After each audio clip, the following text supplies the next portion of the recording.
Halo semuanya, balik lagi bareng gua di sini tukang review. Di video ini kita akan ngomongin Fujitsu U9310. Laptop yang tidak begitu dikenal generasi Z atau Gen Z, tapi tentunya laptop ini pasti dikenal generasi milenial karena memang ini familiarnya buat generasi-generasi milenial. Kalau Gen Z kayaknya rada kurang. Itu berdasarkan pengalaman kita. Kalau ada konsumen kita yang datang ke toko, kita tawarin Fujitsu 939, nggak begitu tahu atau bahkan nggak kenal sama sekali Fujitsu.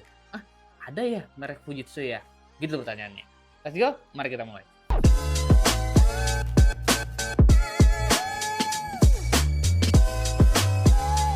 Satu kata untuk Fujitsu 9310 ini, baterai. Kenapa baterai? Fujitsu 9310 ini dikenal dengan baterai yang cukup tangguh untuk berbagai kebutuhan tentunya. Kalau untuk penggunaan office, berdasarkan review pertama kali rilis, laptop ini baterainya bisa bertahan hingga 15 jam. Ingat, pertama kali rilis. Ini kan rilisnya di 2020.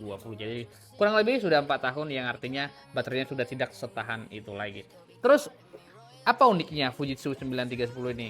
Yang paling unik dan yang tidak dimiliki kebanyakan laptop yaitu bobotnya. Dengan bobot di 900 gram, laptop ini ditenagai prosesor i7 generasi 10. Itu yang paling unik. Itu yang tidak dimiliki kebanyakan laptop, itu bobotnya 900 gram tapi menggunakan prosesor yang cukup tangguh yaitu i7 generasi 10 dan RAM-nya 16 GB solder atau onboard.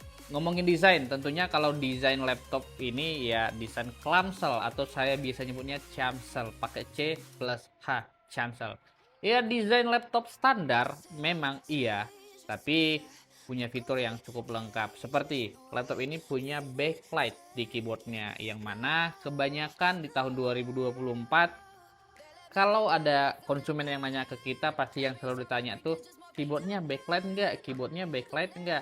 Apa sih keuntungan keyboard backlight? Saya pun sampai hari ini belum tahu apa keuntungannya. Karena saya pakai laptop, backlightnya saya matiin. Saya juga pakai keyboard, ya backlightnya saya matiin, biar baterainya awet gitu. Karena menurut saya sih nggak ada uniknya ya. Tapi nggak tahu buat beberapa orang mungkin kalau laptop yang ada backlight itu unik atau spesial mungkin. Tapi ya itulah unggulnya laptop ini, dia punya backlight. Coba komen di kolom komentar apa unik, apa unggulnya laptop yang punya backlight atau yang punya lampu di keyboardnya gitu. Coba komen di bawah. Dan kalau kalian mau order juga linknya ada di bawah.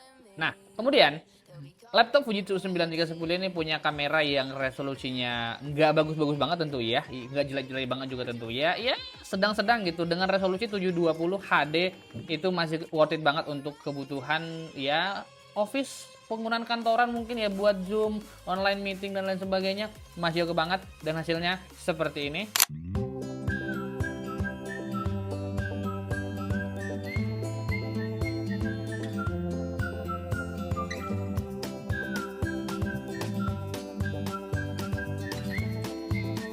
Di harga 4 jutaan ya, dengan kamera segini hasilnya, bagus atau enggak, komen aja di kolom komentar.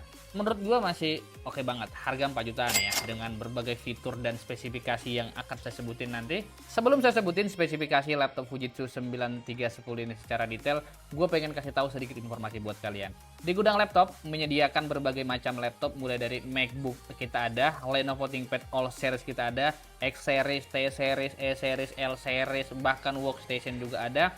Dell juga demikian, ada Latitude, ada XPS, ada Foster dan lain sebagainya. Jadi kalau kalian pengen lihat-lihat, langsung aja kunjungi sosial media kita di Instagram, katalognya lengkap di sana. Kalau kalian mau order bisa langsung lewat Shopee ataupun Tokopedia, link ordernya ada di deskripsi. Spesifikasi dari Fujitsu 9310 itu menggunakan prosesor i7 generasi 10. RAM-nya 16GB, storage-nya menggunakan NVMe di 512GB yang lagi saya review sekarang ini. Dan nanti akan saya tes menggunakan Geekbench agar kalian ada gambaran apakah laptop ini worth it buat saya atau tidak gitu, untuk kebutuhan kalian atau tidak. Kalian cek aja langsung performa GPU dan CPU-nya, langsung saya cek ini hasil. Dan apa saja yang unik dari laptop Fujitsu ini? Nah, di harga 4 jutaan kalian sudah dapat laptop dengan Thunderbolt 4, yang artinya bisa transfer data hingga 40 GB per second. Iya, Fujitsu ini laptopnya. Dan selanjutnya laptop ini menggunakan fitur-fitur security yang bisa kita temui, yaitu bisa unlock menggunakan Face ID, bisa unlock menggunakan fingerprint juga iya. Dan satu lagi nih yang paling menarik, dengan harga 4 jutaan kalian bisa dapat laptop tipis, ringan, 900 gram tapi masih bisa dan masih ada port untuk LAN-nya. memang tersembunyi. Saya kasih tunjuk gimana cara buka LAN-nya. Tempat LAN-nya ada di sini. Ini tarik seperti ini. Dan kemudian dorong bagian ujung ini ke atas. Nah, seperti ini. Di sini LAN-nya. Jadi dengan laptop setipis dan seringan ini, bobotnya cuma 900 gram, tapi kalian dapat fitur yang cukup lengkap. Nah, ngomongin layar nih. Layarnya ini 13 inci, resolusinya Full HD.